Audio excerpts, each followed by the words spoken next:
आता है second number आपका ओष्ठ। ओष्ठ मतलब आपका होठ, ठीक है। ओष्ठ का मतलब क्या है? होठ। तो उसके बारे में लिखिए आप नंबर सेकंड।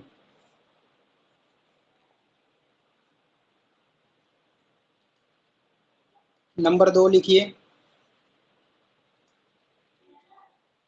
ओष्ठ।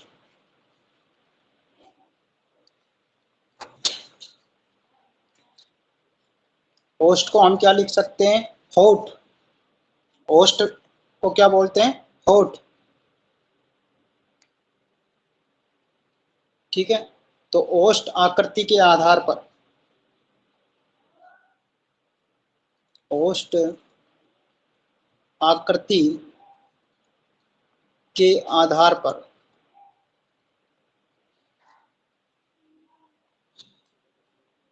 स्वरों के भेद, स्वरों के भेद, ठीक है। तो इसके बारे में लिखिए। भाई आप जो है कोई भी चीज बोलते हो तो अपने जो होठ होते हैं उनको क्या करते हो? गोल गोल घुमाते हो, घुमाते हो ना। तो गोल गोल घुमाना मतलब क्या होता है? व्रत। ये क्या हो गया? व्रत, ठीक है। और जिन स्वरों के उच्चारण में ओष्ठ की आकृति गोल गोल नहीं घूमती वो क्या कहलाते हैं? अव्रत, ठीक है। अ का मतलब नहीं, क्या नहीं? व्रत। जिसमें व्रत नहीं बने, यानी होठों को हम गोल गोल नहीं घुमाए। और जिन उच्चारण को बोलते के समय जो है हमारे होठ क्या हो? गोल गोल घूमे। गोल गोल कैसे घूमते? जैसे हमने बोला ऊ, क्या बोला? ऊ। तो हमारे जो होठ जो है, स्क्रीन बेटा नहीं दिख रही? किसी को भी नहीं दिख रही क्या बेटा स्क्रीन? मेरी स्क्रीन सबको दिख रही है या नहीं दिख रही? हाँ जी बेटा, और किसी कैंडिडेट को स्क्रीन नहीं दिख रही क्या?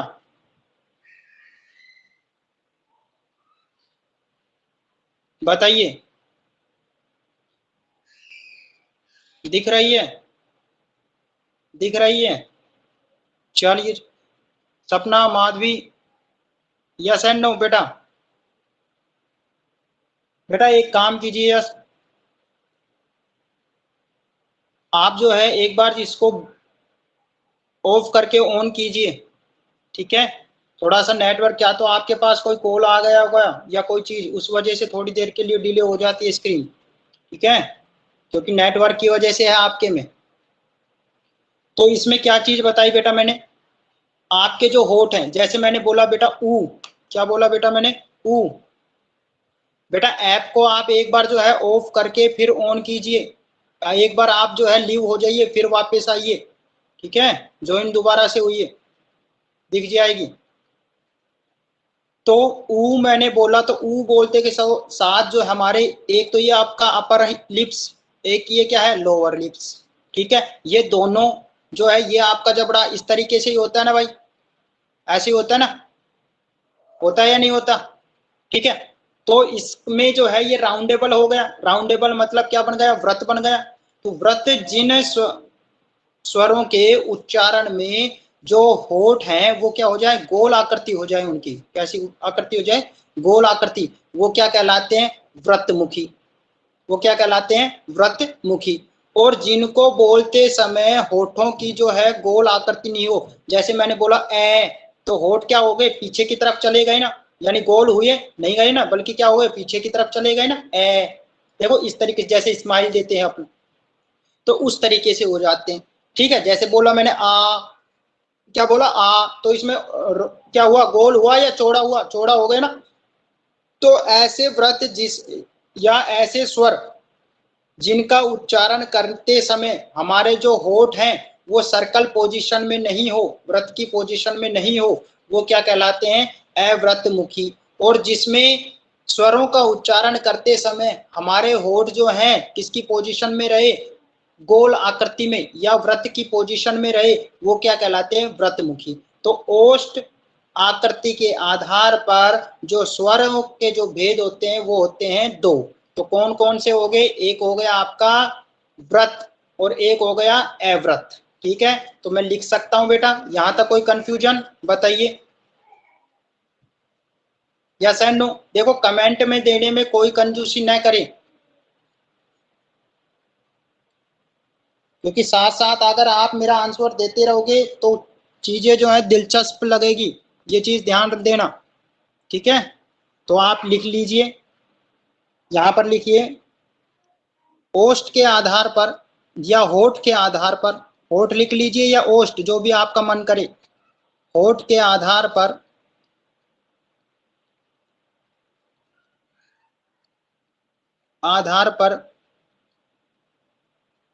स्वरों के दो भेद, स्वरों के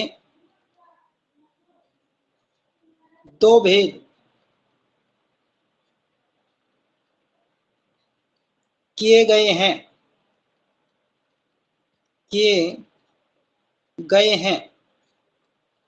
नंबर एक क्या हो गया आपका? वृत्ताकार। क्या हो गया? वृत्ताकार। ठीक है, वृत्ताकार स्वर बोल सकते हो, या फिर दूसरा नाम मैंने अभी आपको क्या बताया था? व्रतमुखी। क्या नाम बताया था बेटा? व्रतमुखी, यानी जिसमें होठ के मुख की आकृति कैसी हो जाए? गोल हो जाए। ठीक है, दूसरा आपका है, लिखिए अवृत्ताकार। अवृत्ताकार मतलब अ मतलब नहीं, यानी वृत्त के आकार का नहीं हो, वो क्या कहलाता है? अवृत्ताकार स्वर। या फिर इसका दूसरा नाम आप क्या लिख सकते हो? अवृत्त। क्या लिख सकते हो? अवृतमुखी। समझ में आ गया बेटा? ये दो आपके होते हैं। आप देखिए इन दोनों में अंतर क्या है, एक में वृत्त की आकृति हो जाएगी, एक में वृत्त की आकृति नहीं होगी। तो लिखिए नंबर वन। नंबर वन की डेफिनेशन आपकी क्या हो जाएगी? वृत्ताकार में आप क्या लिख सकते हो? जिन स्वरों का, ये नंबर एक डाल दिया बेटा, समझ गए होगे किसकी परिभाषा है? जिन स्वरों के उच्चारण में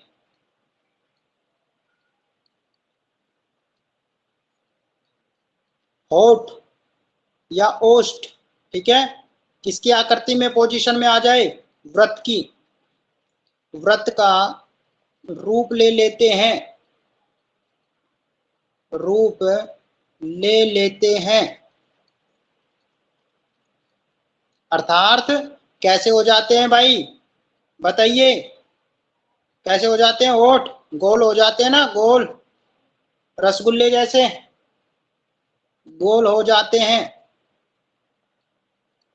हाँ भाई, चलो रसगुल्ले जैसे नहीं, चलो जी गुलाब जामुन आजकल के बच्चों को अच्छे लगते हैं, गुलाब जामुन जैसे समझ लीजिए। उन्हें क्या कहते हैं? वृत्ताकार। वृत्ताकार या फिर व्रतमुखी, व्रतमुखी स्वर कहते हैं। बताइए कोई डेफिनेशन में कोई आपको मिस्टेक बेटा, या कोई प्रॉब्लम? आगे बेटा परिभाषा समझ में? हाँ जी, बताइए। या सीधा आप ऐसे भी लिख सकते थे, जिन स्वरों के उच्चारण में ओष्ठ की आकृति या होठ की आकृति जो है कैसी हो जाती है? गोल हो जाती है। ठीक है, कैसी हो जाती है? गोल हो जाती है। वो क्या कहलाते हैं? वृत्ताकार या व्रतमुखी स्वर कहलाते हैं। ठीक है, सीधी सी लाइन ये भी आप बोल सकते थे। अब इसमें आपके पास मैंने एक मोस्ट इंपोर्टेंट चीज बताई थी आपको स्टार्टिंग में, आपको मैंने एक ये लिखवाया था, ध्यान हो तो, ये लिखवाया था ना भाई? जब मैंने स्वर स्टार्ट किए थे, जब मैंने कहा था कि भाई ये जो शब्द है यह है अंग्रेजी भाषा का, कैसी भाषा का? अंग्रेजी भाषा का आगत स्वर है तो ये भी स्वर, ये जो आप लिख रहे हो ना, ये है तो स्वर, लेकिन किसका? अंग्रेजी भाषा का आगत स्वर। बताइए लिखवाया था या नहीं? जिसमें मैंने आपको आओ ए लिखवाया था ना बेटा, ध्यान है तो? Yes and no. जिसमें आए कब लिखवाया था भाई? हिंदी में ए को जो है हम क्या बोलते हैं? आए। और संस्कृत में ये वाले लिखवाए थे, जिसमें हिंदी में हम क्या बोलते हैं? संस्कृत में हम क्या बोलते हैं, ये चीज लिखवाई थी ना, उसमें मैंने आपको ये शब्द लिखवाया था। तो उसमें मैंने आपको बताया था बेटा, आपको नहीं पता, आप जो हमारी फर्स्ट क्लासेस देखोगे उसमें आपको पता चल जाएगा। रिपीट कर देता हूं, ये जो है आपका अंग्रेजी भाषा का आगत स्वर है। किस भाषा का? अंग्रेजी भाषा का। समझ में आ गया? तो इसमें जो है ये जो स्वर है ये दो स्वरों के मेल से मिलकर बना है। कितने स्वरों के? दो। एक तो आ और एक ओ, एक तो आ और एक ओ, इन दोनों के बीच में जब आता है, इन दोनों के बीच में आता है ये आ, ठीक है, में इसका उच्चारण होता है, इन दोनों के बीच में, आ के बीच में और ओ के बीच में। इसलिए इनकी जो गिनती है, इसकी जो गिनती है वो हिंदी के स्वरों में नहीं की जाती। अगर आपके सामने लिख दे कि भाई आ जो है भाई मेरा तो स्वर है, तो आप कह सकते हो ये अंग्रेजी भाषा का कैसा स्वर है? आगत स्वर है, अंग्रेजी भाषा का आगत स्वर। और इसका प्रयोग हिंदी भाषा के स्वर के उच्चारण में नहीं किया जाता। समझ में आ गया? इसलिए न तो ये क्या है? स्वर है, और न ही हिंदी के लिए ये व्यंजन है। क्लियर है बेटा? फंडामेंटल बताइए। हाँ जी, ओके। तो ये चीज ध्यान रखना, मैं वैसे लिखवा दूंगा इसको नोट्स में। तो आपके पास क्या हो जाएगा, आप जो है व्रतमुखी में लिख सकते हो। लिखिए, जैसे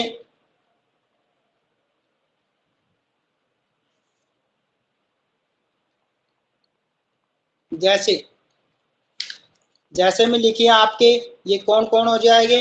ऊ, ऊ, ये ऊ है, ये ऊ है, ये ध्यान रखना, कभी इसको आप अलग अलग बोलो। समझ में आ गई बात? उसके बाद आपका क्या होगा? ओ, और इसको क्या बोलते हैं? मैंने आपको बताया था स्टार्टिंग में, आओ। क्या बोलते हैं? आओ। समझ में आ गया? जब मैंने आपको लिखवाया था हिंदी में तो इसको क्या बोलते हैं? आओ। और संस्कृत में क्या बोलते हैं? औ। संस्कृत में क्या बोलते हैं इसको? औ। ये चीज मैं आप लोगों को बता चुका, ठीक है। ये जो है आपके क्या है? व्रतमुखी, यानी इनको जब हम बोलेंगे तो हमारे जो होठ हैं वो किस प्रकार से गोल हो जाएंगे, राउंडेबल हो जाएंगे। समझ में आ गया? लेकिन इनके अलावा एक स्वर आपका, नोट लिख देता हूं बेटा, नोट, ध्यान दे लेना। जो आ है ये क्या है? स्वर तो है, लेकिन अंग्रेजी भाषा का, अंग्रेजी, क्योंकि आ इसको बोलते समय भी आपकी जो है होठ क्या हो रहे हैं? राउंडेबल हो रहे हैं, व्रतमुखी में ही आता है। अंग्रेजी भाषा का कैसा स्वर है बेटा? आगत, यानी सबसे पहला आगत स्वर है, आगत स्वर है। समझ में आ गया? तो ये चीज है, तो इसलिए ये क्या हो गया? न तो व्यंजन है और न ही स्वर, अतः यह हिंदी भाषा का, हिंदी भाषा का न तो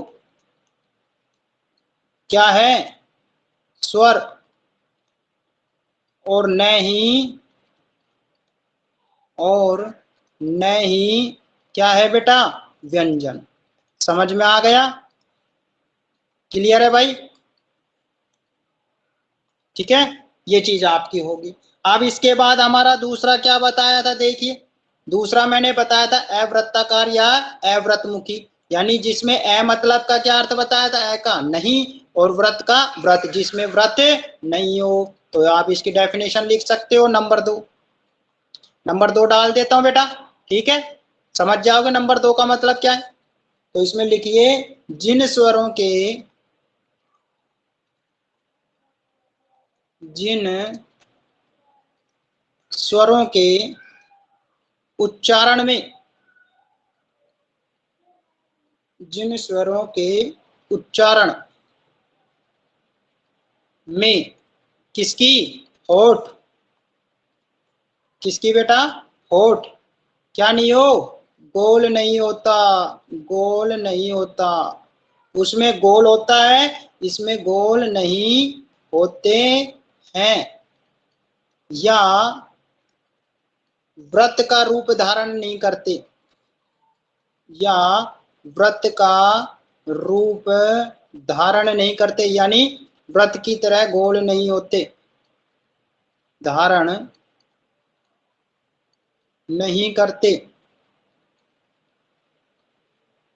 हैं, उन्हें क्या कहते हैं बताइए? अवृत्ताकार। उन्हें अवृत्ताकार स्वर कहा जाता है, स्वर कहा जाता है। ठीक है, जैसे लिख लीजिए कौन कौन से हो जाएंगे भाई आपके 1 2 3 4, 4 तो ये आ गए। टोटल कितने होते हैं? 11। 11 में से आपके 4 हटा दो, ठीक है, तो कितने बच गए? 7 बच गए, 7 बच गए या नहीं? हाँ जी बताइए भाई। 7 8 9 10 11 हो गए ना बेटा? भाई जिनमें टोटल 11 में से आपके 4 तो कौन हो गए? वृत्ताकार हो गए। जो बच गए वो क्या कहलाएंगे? अवृत्ताकार। समझ में आ गया? तो लिखिए कौन कौन से हैं। आपका हो गया ए, आ, ई, ई, उ, ओ सॉरी सॉरी सॉरी, उ तो आपका वो है, ठीक है। री, क्या हो गया? री। उसके बाद क्या होगा? ए, और ये क्या है? आए। ये क्या है बेटा? आए। ए नहीं है बल्कि क्या है? आए। समझ में आ गया? तो ये चीज है आपकी, ठीक है, क्लियर। तो इनकी संख्या कितनी होती है? इनकी संख्या, इनकी संख्या 7 है, ठीक है। और उनकी संख्या कितनी थी? 4। लिख लेना, बराबर 4। समझ में आ गया भाई? ओके। अब बेटा तनीश मुझे ये बताइए, मैंने आपको जो है 4th नंबर पे क्या लिखवाया था भाई? आपका उच्चारण काल हो गया, उत्पत्ति के आधार पे हो गया, ओष्ठ के आधार पर हो गया ना भाई? ओष्ठ के आधार पे या उत्पत्ति के आधार पे कल बता ही दिया था बेटा, बता दिया था ना? हाँ जी।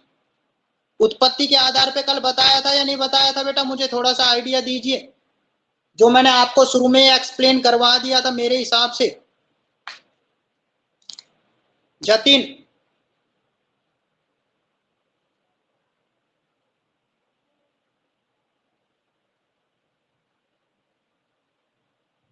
बेटा बताया था या नहीं? तनिष बता दिया था, तो शायद मेरे हिसाब से ये 3rd नंबर डालना चाहिए था, अपन ने गलत डाल दिया ना?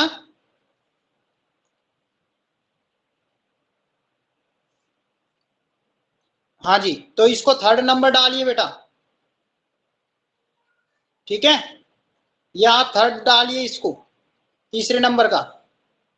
भाई पहले नंबर का तो आपका उच्चारण काल के आधार पे था। भाई उच्चारण काल बोल लिए या उच्चारण के आधार पर स्वरों के भेद बोल लिए, ये दोनों एक ही चीज है, ठीक है। उसके बाद क्या था आपका? उत्पत्ति के आधार पे मैंने करवा दिया था।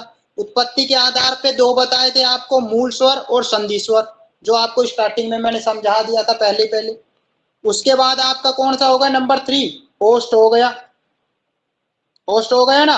अब नंबर 4 जो है आपका क्या हो जाएगा? जीवा। जीवा ही है ना? हाँ जी बताइए।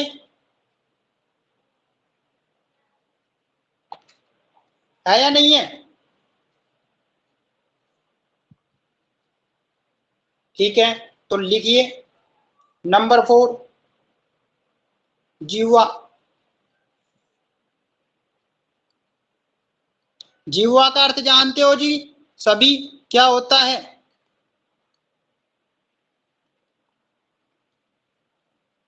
जीवा की क्रियाशीलता, क्रियाशीलता के आधार पर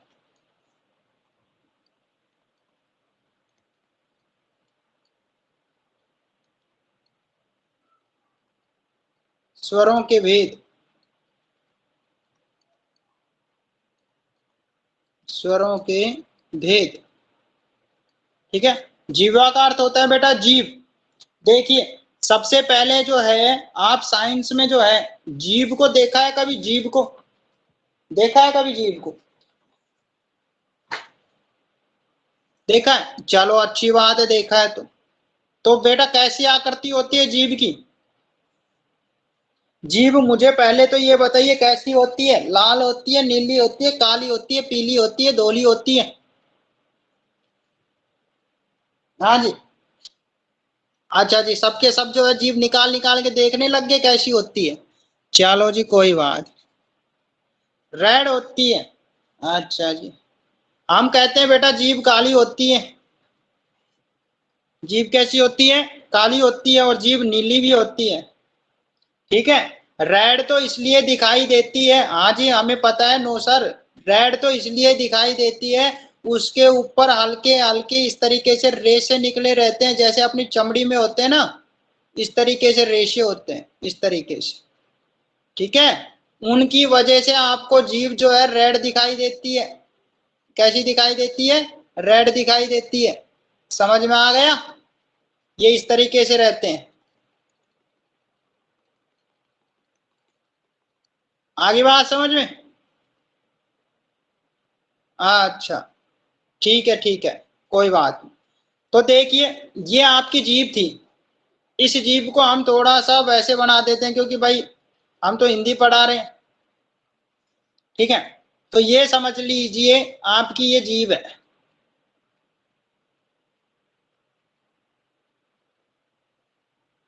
हाँ भाई सही है, जीभ ऐसी होती है ना।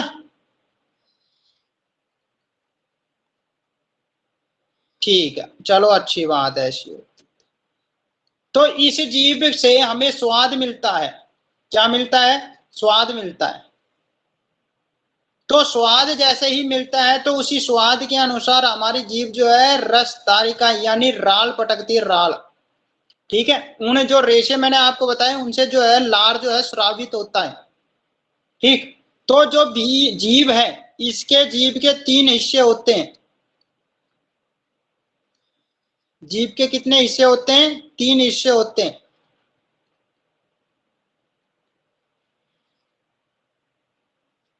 ऐसे होते हैं ना जीभ के हिस्से, होते हैं या नहीं होते? अच्छा जी। ये आपका क्या होता है? अग्रभाग। क्या होता है? अग्रभाग। यहां से निकलते हैं अग्र स्वर, जैसे ई, जैसे बोलते हैं तो जीभ का अगला जो टुनटुनिया है वो ललपलाता है। समझ में आ गया? अग्रभाग। उसके बाद आपका जो है ये जो दो बीच के हैं ये होते हैं मध्य भाग, यानी इसको बोलते हैं मध्य स्वर। और सबसे लास्ट का जो होता है इसको बोलते हैं पश्च स्वर। क्या बोलते हैं बेटा? पश्च स्वर। बताइए, क्लियर है? हाँ जी, ठीक है। तो ऐसे ही आपको कड़वा, नमकीन और मीठा, यही तीन चीजें, इन्हीं चीजों से आपको पता चलती है साइंस में कि भाई कड़वा जो है स्वाद कहाँ से पता चलता है, ठीक है। मीठा स्वाद कहाँ से पता चलता है? जीभ के कौन से हिस्से से। और नमकीन स्वाद कहाँ से पता चलता है? तो ये तीन ही हिस्से हैं। समझ में आ गई बात? ये साइंस में आप पढ़ते हो, ठीक है। एट्थ में वैसे आ जाता है ये चीज। तो ये जीभ थी। अब जीभ का जो हिस्सा था बेटा, इसका जो आपका अग्र है, अग्र स्वर, भाई जीवा की क्रियाशीलता के आधार पर स्वरों के कितने भेद हो गए? तीन। अग्र, मध्य और पश्च, ये तीन हो गए। हो गए या नहीं हो गए? तो अब इनके आधार पर हम इनकी डिटेल लिख लेते हैं। भाई अग्र स्वर क्या होते हैं, कौन कौन से होते हैं? तो लिखिए नंबर एक आपका क्या है? अग्र स्वर।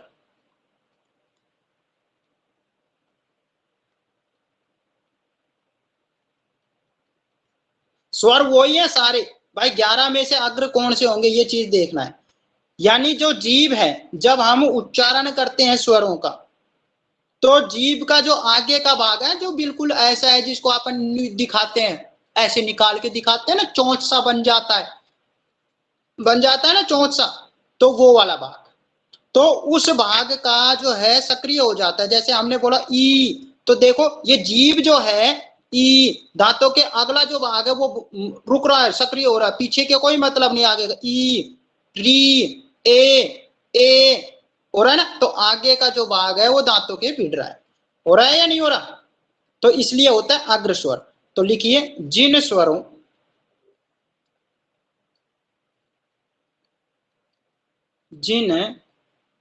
के उच्चारण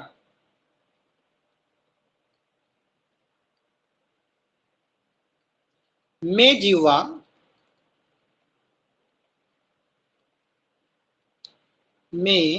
जीवा का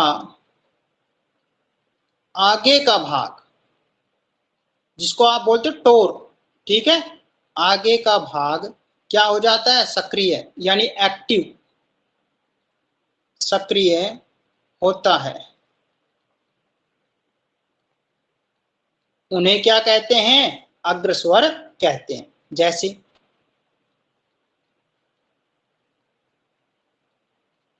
आपका क्या होगा, ई,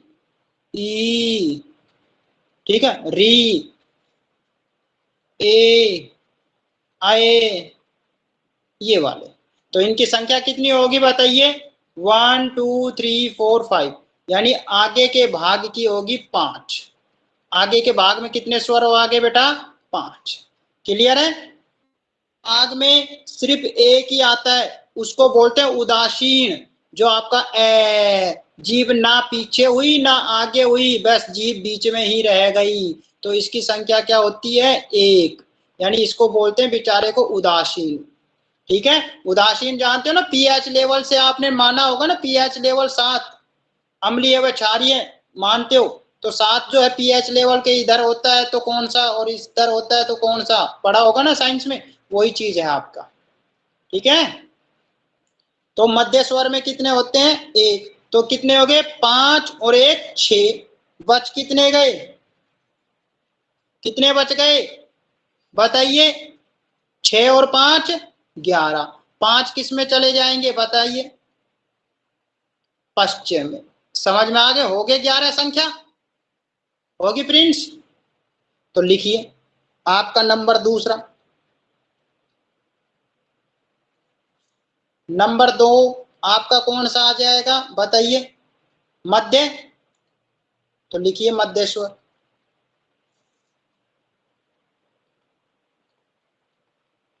मध्य स्वर, मध्य स्वर को समझिए, जिन स्वरों के उच्चारण में, जिन स्वरों के उच्चारण में जीवा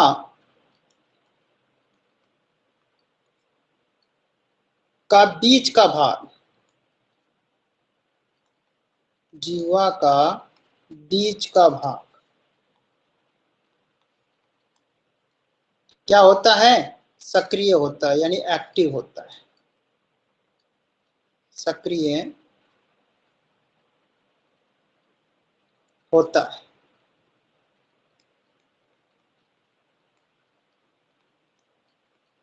उसे क्या कहते हैं, मध्य स्वर। उन्हें मध्य स्वर कहते हैं। क्लियर? जैसे आपका कौन सा, ए, क्या बोला, ए, ठीक है, इसको क्या बोलते हैं, उदासीन स्वर भी बोलते हैं, इसे उदासीन स्वर भी कहते हैं, उदासीन स्वर भी कहते हैं। अगर आपसे पूछ ले एग्जाम में कि उदासीन स्वर कौन सा होता है, तो वो कौन सा होता है, ए। ठीक है, ये हो गया आपका। उसके बाद आता है आपका सबसे लास्ट का पीछे पीछे का भाग, यानी तीसरा नंबर, जिसको बोलते हैं पश्च। क्या बोलते हैं, पश्च स्वर। इसमें लिखिए, जिन स्वरों के उच्चारण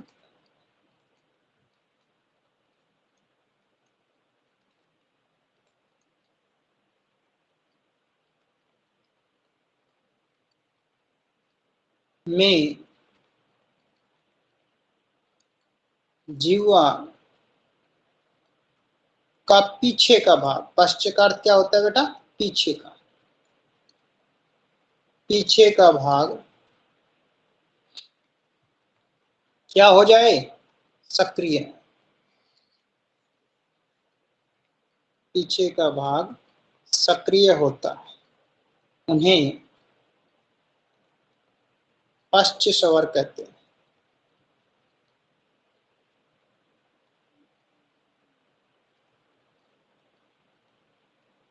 कहते हैं, ठीक है। जैसे बताइए कौन कौन से बच गए, कौन सा बच गया, ए तो आ ही गया, बच कौन सा गया, आ, ऊ, ऊ, ओ, आओ। समझ में आ गया, ये आपके पश्चिम। क्लियर बेटा। हाँ जी माधवी।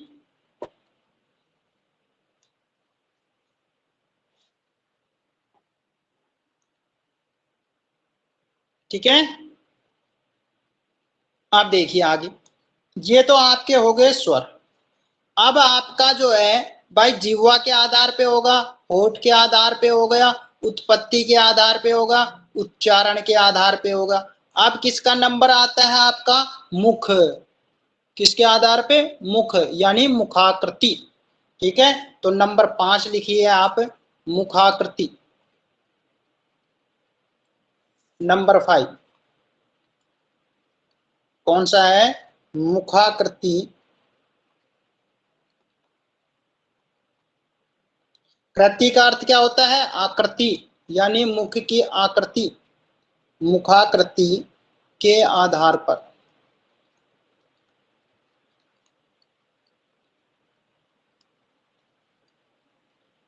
स्वरों के भेद, स्वरों के भेद। तो इसमें लिखिए,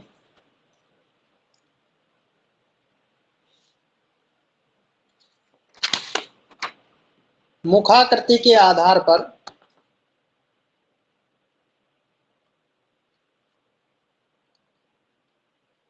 मुखाकृति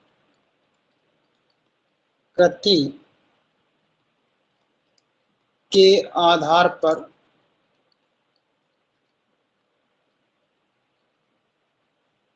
स्वर के निम्न भेद हैं।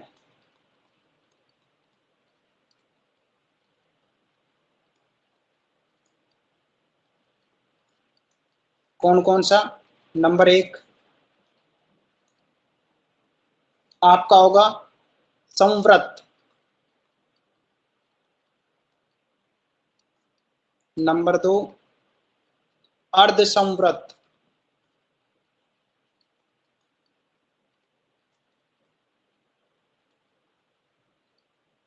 नंबर 3 विव्रत। नंबर 4 अर्धविव्रत।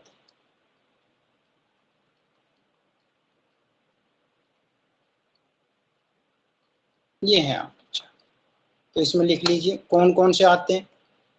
इसमें आपका आता है संवृत में ई, ई, उ, उ और री, यानी जिसमें पूरे मुख का सहयोग होता है। अर्ध संवृत में ए और ओ, ठीक है। विव्रत में आ। विव्रत का अर्थ क्या होता है आपका, यानी इसमें जो है मुख जो है कैसा होता है, पूरा खुला हुआ, पूरा खुला हुआ। आ बोलते के साथ पूरा मुख खुल जाता है ना बेटा। और अर्ध यानी आधा खुला हुआ, ए ए आए, ये चीज होती है, ठीक है, क्लियर। तो ये मुख की आकृति के आधार, तो मुख की आकृति के आधार पे हो गए 1 2 3 4 5 6 7 8 9 10 11, हो गए 11, ठीक है, क्लियर बेटा। अब देखिए ये आपके पास कृति आया है, एक कृति शब्द आया है, कृति आया है, तो कृति का अर्थ क्या होता है, ठीक है, ये ओनली कृति है ना, तो नोट लिख लीजिए। अगर आपके पास इस तरीके से कृति ये मिले तो इसका अर्थ होता है अलग, और अगर ये मिलता है कृति, क्या मिलता है, कृति, ये चीज मिलती है, तो इसका अर्थ होता है अलग। समझ में आ गया। तो कृति का अर्थ होता है रचना, क्या होता है बेटा, रचना। और कृति का अर्थ क्या होता है, जो रचना करता है, जो रचना करता है। और जो रचना करता है वो क्या कहलाता है, विद्यमान। क्या कहलाता है, विद्यमान।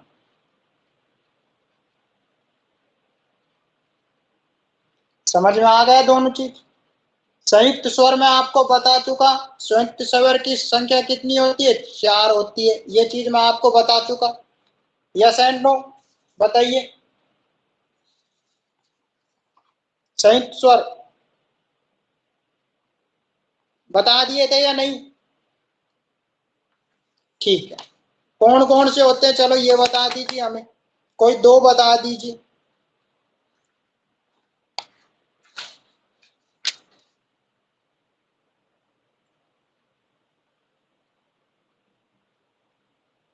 कोई 2 बता दीजिए मुझे, तो 4 में से कोई 2 बता दीजिए। फिर हमने उन चारों को जो है 2 भागों में बांटा था, जिसके आधार पे आपने गुण स्वर और वृद्धि स्वर का निर्माण किया था, और उनका प्रयोग जो है गुण संधि और वृद्धि संधि में होता है, ये चीज कहा था। तो वो कौन कौन से थे आपके, बताइए। हाँ जी भाई, एक तो क्या था, ए था, जिसमें ए प्लस ई, ये था ना संयुक्त, ठीक है। एक ए था जिसमें ए प्लस ए, एक क्या था, ओ था, ए प्लस ऊ, और एक किसमें था, औ था, जिसमें ए प्लस औ। ये क्या है आपके, ये 4, बताइए, ये क्या है, संयुक्त स्वर। और जिनमें से 2 का प्रयोग जो है, किसका, इसका और इसका, इन 2 का प्रयोग तो किस में होता है, गुण, ठीक है। ये वाला और ये वाला, इन दोनों का प्रयोग किस संधि में होगा आपकी में, वृद्धि संधि में। बोलो बताया था क्या नहीं, मैंने कहा था ये वृद्धि संधि गुण संधि में भी काम आएंगे। और दीर्घ संधि का दीर्घ मैंने बता ही दिया था, दीर्घ स्वर बताया था या नहीं। दीर्घ स्वर में कौन से काम आएंगे, 3, बताइए, बताया था या नहीं बताया था, हाँ या ना। दीर्घ स्वर में मैंने कहा था आपको आ, ई और उ, और यही जो है आपको दीर्घ संधि में काम आएंगे जब हम संधि पढ़ेंगे। इन 3 से ही दीर्घ संधि बनेगी, इन 2 से जो है गुण संधि बनेगी, इन 2 से जो है वृद्धि संधि मिलेगी।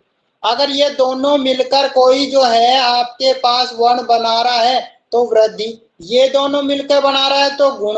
अगर ये तीनों जो है कोई मिल रहे हैं भाई, जैसे आ बन रहा है, ई बन रहा है, उ बन रहा है, तो आपका क्या होगा, दीर्घ स्वर। समझ में आ गए, या दीर्घ संधि। तो ये 3 संधि तो आपकी यहीं पर ही है, अगर आप इसको अच्छे से पढ़ोगे तो। क्लियर है। तो ये आपके हो गए बेटा स्वर। बताइए यहां तक कोई प्रॉब्लम हुई, किसी बच्चे को।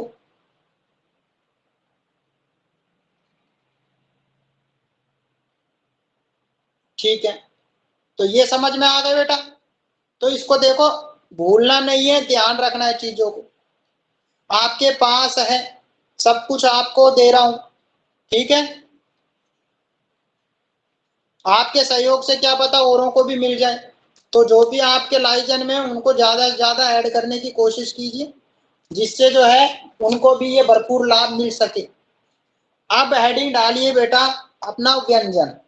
अभी तक तो हमने वर्णमाला में से 11 चीजें निकाल ली। अब बाकी जो बच गई उनको निकालते हैं कि भाई वो क्या चीज है। टोटल जो है कितने थे, चलो मुझे ये बताइए। हिंदी में वर्ण की संख्या कितनी है? हिंदी में वर्णों की संख्या कितनी है बताइए।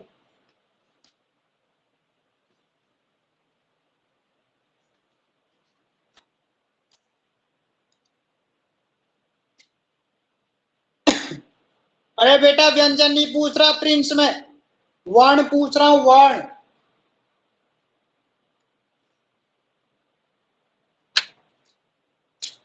हाँ जी यश। 52। अच्छा जी। 44। ठीक है जी, क्लियर है जी। और यश 37। बेटा वर्ण पूछ रहा हूं, वर्ण। देखो ये है वर्ण, ये वर्णमाला है। वर्णों के मेल से जो बना होता है वर्णमाला, बताइए।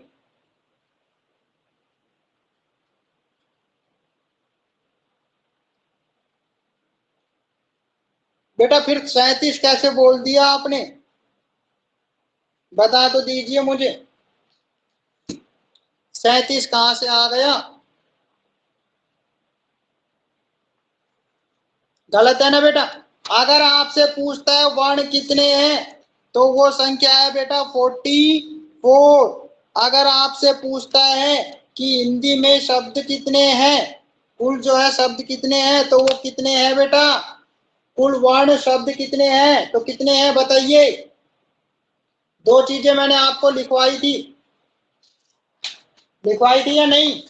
वो है 52। वेरी गुड, समझ में आ गया। तो ये चीजें आपको ध्यान रखनी है, ठीक है। लेकिन आजकल के जो टीचर हैं सीधा ये कहते हैं भाई वर्ण कितने 52।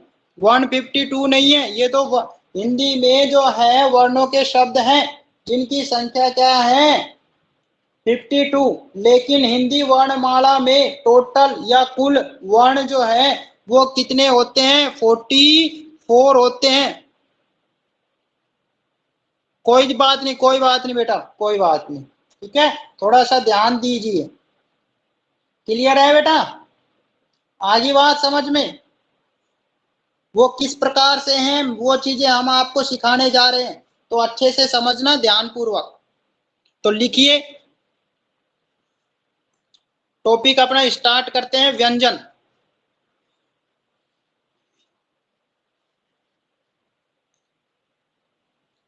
शायद मैं यहां तक सोच सकता हूं कि आपको जो है स्वर में ऐसा कोई प्रॉब्लम नहीं आई होगी। अब लिखिए व्यंजन, एडिंग डालिए।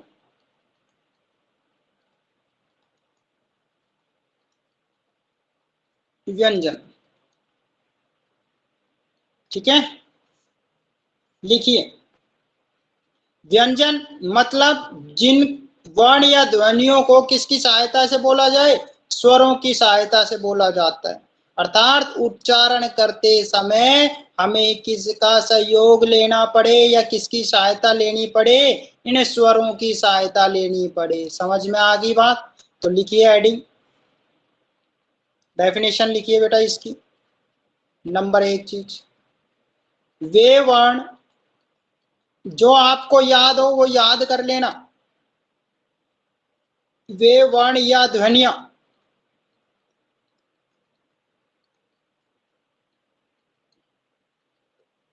जो स्वरों की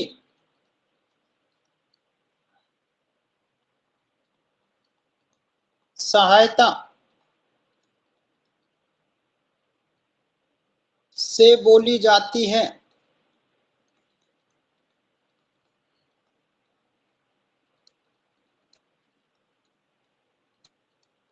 अर्थात जिनके उच्चारण में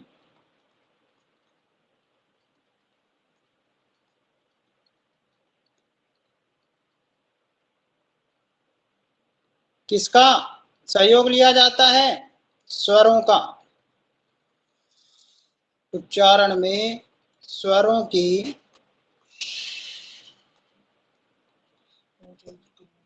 सहायता ली जाती है।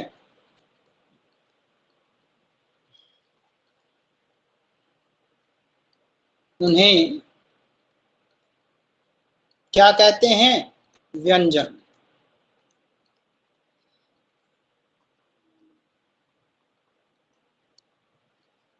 ठीक है, एक तो आपकी ये हो गई। दूसरी अगर डेफिनेशन लिखना चाहो तो लिख सकते हो, दूसरी भी लिखवा देते हैं हम। लिखिए, जिन ध्वनियों का उच्चारण, जो आपको याद हो बेटा याद कर लेना, बस ध्यान ये रखना है जो चीजें हम प्रयोग कर रहे हैं उसमें स्वर आ गए तो क्या हो गया? व्यंजन। सहायता अगर ले ली तो ठीक है। जिन ध्वनियों का उच्चारण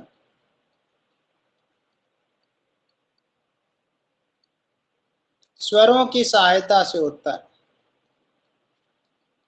स्वरों की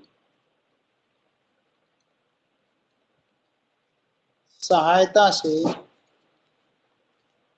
होता है,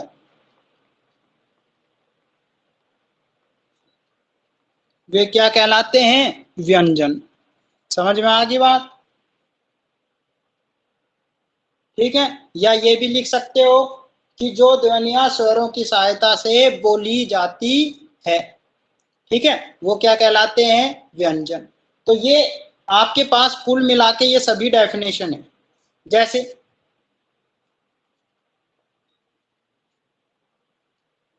आपके पास मैंने कोई चीज लिखा, देखिए समझिए, इसको समझ गए, सब कुछ समझ लिया। जैसे हम जब कै बोलते हैं, क्या बोलते हैं? कै।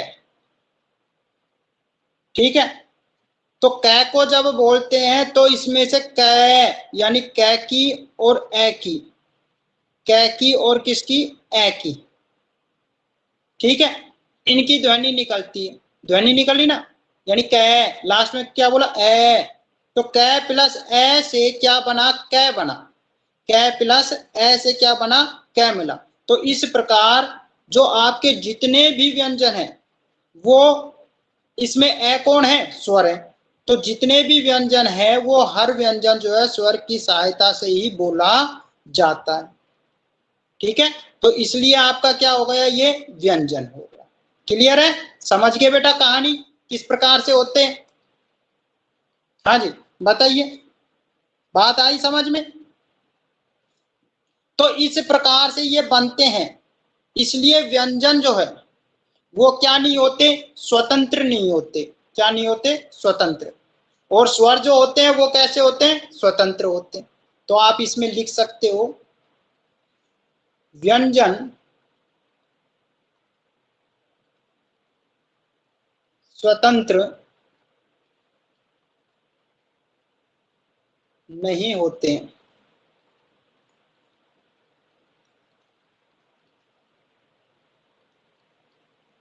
ठीक है, ये चीज हो गया। उसके बाद लिखिए, इनके उच्चारण में, इनके उच्चारण में स्वर तंत्रिका, स्वर तंत्रिकाओं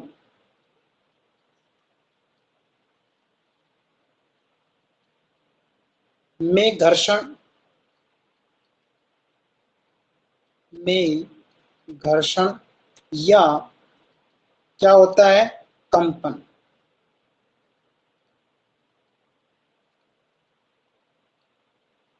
कंपन होता है, ठीक है। और लास्ट लिखिए, इनकी संख्या कितनी होती है, 33। व्यंजनों की संख्या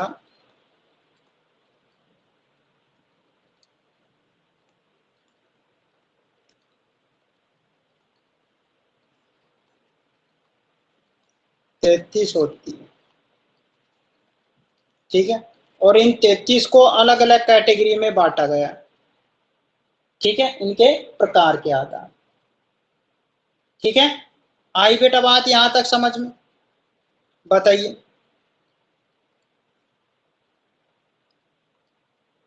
ठीक है, अब लिखिए व्यंजनों के प्रकार।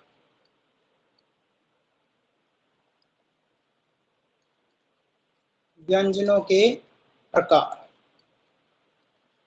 भाई 33 होते हैं, इन 33 को कितने प्रकार से बांटा गया है वो चीज अपन पढ़ेंगे।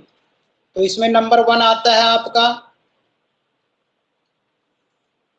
स्पर्श व्यंजन। नंबर 1 कौन सा आता है, स्पर्श व्यंजन। नंबर 2 है आपका अंतस्थ।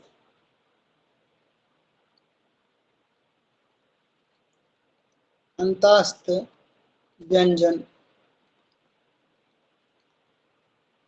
नंबर 3 है आपका ऊष्म, जिसमें आपके शेष है ऊष्मा, ऊष्म व्यंजन। ये इनके 3 प्रकार है, इसके व्यंजन के।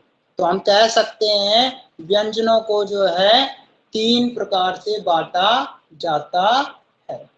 बताइए यहां तक कोई मिस्टेक, कोई प्रॉब्लम आपको? हाँ जी,